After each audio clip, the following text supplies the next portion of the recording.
Sir, parang awa niyo na ho. Ibabalik ko namin ang pera. Patawarin niyo po kami. Kagisa lang mo namin ang pera dahil nagipit po kami. Gaya ng konsensya ko magtrabaho sa'yo. Kaya dumadami mga tarantado dito eh. Ang tigas ng dibdib mo. Tigas rin ba ng tuhod mo? O tigas titi ka lang?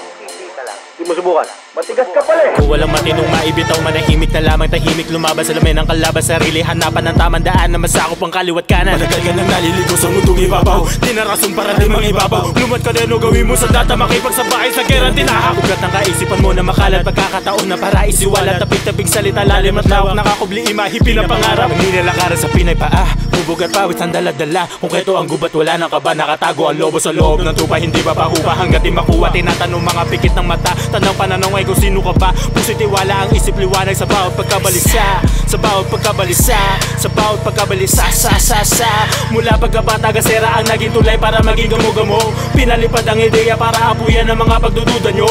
Nakapikit na kalangit ang pinaangat mo bilang pinagkaloob mo. Napakabaya pangarap ang pinapanilo sa bawat pagsubok mo.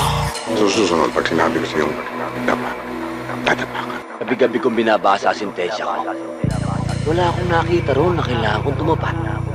Lalong-lalo na ako makikipag-usap lang sa katulad mo. Madami na rin pinalaga ng mga hamon. Minsan na rin ako nalason sa sistema na mapanlamon. Nagpatangay lamang sa alon, nalimutan ang aral na baon. Pinipilit mahilom ang mga sugat na dinulot sa akin ng kahapon. Ganun pa man ako ay nakabangon at pumalag sa pagkapost sa gumalag. Ito na yung oras na dapat kilusan para yung plano ay tumalag. Sa mga harang di nagpagapi, tila may daladala kong tangke. Pinanatili ko ang pagiging matapang na parang barakong kape. At palagi kong pinupulido, di nagtiwala sa kung sino-sino. Marami dyan gusto lang magpabibo, may pistong panggap na santino. Kahit isama mo pa yung tribo, malabo mo ko mapabagsak iyo. Kahit idaan mo pa yan sa biro, alam ko ang tunay mo na motibo. Mga pagsubok ay tinanggap ko malugod, kaya malabo na ako mapaluhod. Hindi mo ko bata para mapasunod, ngayon pwede mo nga ba nga nakasunod. Pag ikay nabagot meron ako dito, mga kwento pwede mo pang mapanood. Natural pag hinugay gustong pitasin at hindi pinapansin yung mga bukod.